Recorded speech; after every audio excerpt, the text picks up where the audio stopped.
私は子供が生まれると、巣立ちするまで親鳥と一緒にいさせます。巣立ちする前に子供を素揚げすることはありません。理由はいろいろあるけど、一番は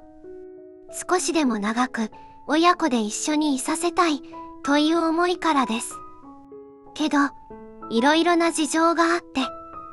早く素揚げし、親子が離れ離れになることもあります。その時、兄弟がいると、お互いに支え合い、寂しい思いをしなくていいのですが、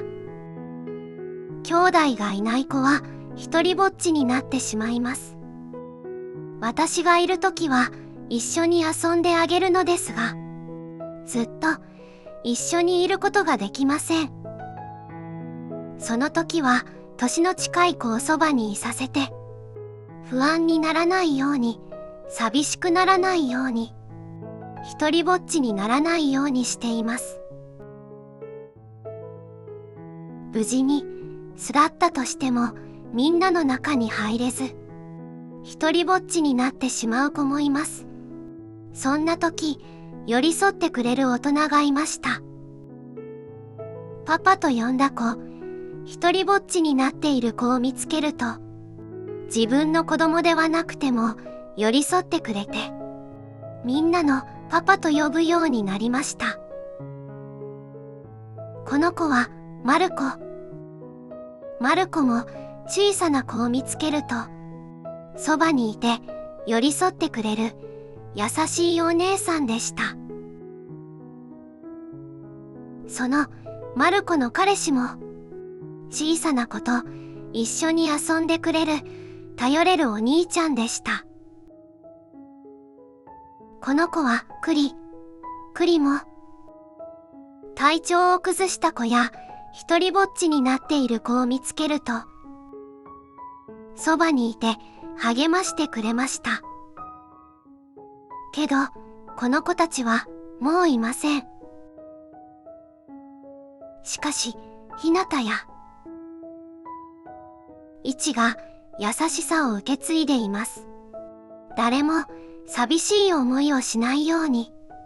一人ぼっちにならないように、みんなの支えになっています。誰も一人では生きていけない。そんな当たり前のことを忘れてしまうことがあります。食べるものに余裕が出てくると、365日休まずに大切に育てた生産者のことを忘れてしまいます。会社で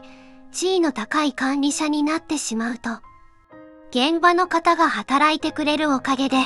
自分の給料をもらっていることを忘れてしまいます。お金や権力を持ってしまうと、最低賃金で働いている方が社会を動かしていることを忘れてしまいます。自分の不都合なことが起きると、自分のわがままを通すため、クレームや威圧的な態度をとり、ルールを守ることを忘れてしまいます。そんな時、この子たちがみんなで支え合いながら生きていることを教えてくれます。とっても可愛い仕草で、